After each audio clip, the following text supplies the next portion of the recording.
زهقنا من المحاشي والأكلات التقليدية في رمضان. عاوزين نجدد ونعمل رز بسمتي مع مشويات. جربنا طرق كتير للرز البسمتي ولكن بيطلع معانا يا إما معجن يا إما ناشف. نفسنا نوصل للطعم اللي بناكله بره في المطاعم. هنعمل النهاردة الرز البسمتي بطريقة حلوة سهلة وبسيطة تعجبكم. يلا نبدأ بسم الله.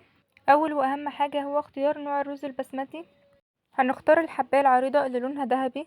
في نوع تاني منه بيكون الحباية بتاعته رفيعة ولونها فاتح، بلاش نختار دي لان دي بتشرب ميه كتير وكمان بيطلع معاكي ناشف. هجيب بقى كمية الرز اللي انا هعملها، اغسلها غسلة كويسة قوي واصفيها. انا هعمل نص كيلو من الرز.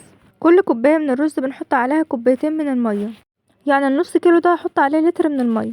هحط حلة على النار فيها لتر المية بتاعنا، وهنزل ب3 معالق زيت عليها، وبعدين هنزل بالبهارات بتاعتي عبارة عن معلقة كركم كبيرة ومعلقة ملح كبيرة وقرفة خشب وورق لورا وحبهان و2 من الليمون الناشف ومعلقة كبيرة من البهارات المشكلة. وهنزل بكل البهارات بتاعتي على المية وهعلي عليها النار واسيبها. غليان المية مع البهارات هيعزز لي اللون الاصفر، لون الكركم هيخليه اصفر وجميل زي اللي بناكله في المطاعم والمحلات بره. هسيب المية تاخد كده غلوتين مع البهارات، واكون وقتها غسلت الرز البسمتي وصفيته، وهبدأ ان انا انزل بيه واسيبه على نار عالية واديه كده تقلبتين مع المية والبهارات عشان اوزع البهارات في كل الرز وكمان المية. اول لما يتشرب بكل المية بتاعتي هبدأ ان انا اقلبه كده كويس واسيبه على نار هادية خالص لحد ما يستوي معايا.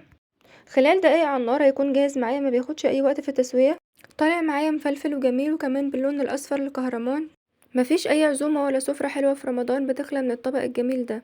اتمنى تجربوا الطريقة دي وتقولي رأيكم في التعليقات، وما تنسوش اللايك والاشتراك في القناة وفعلوا زر الجرس عشان يوصلكوا كل جديد.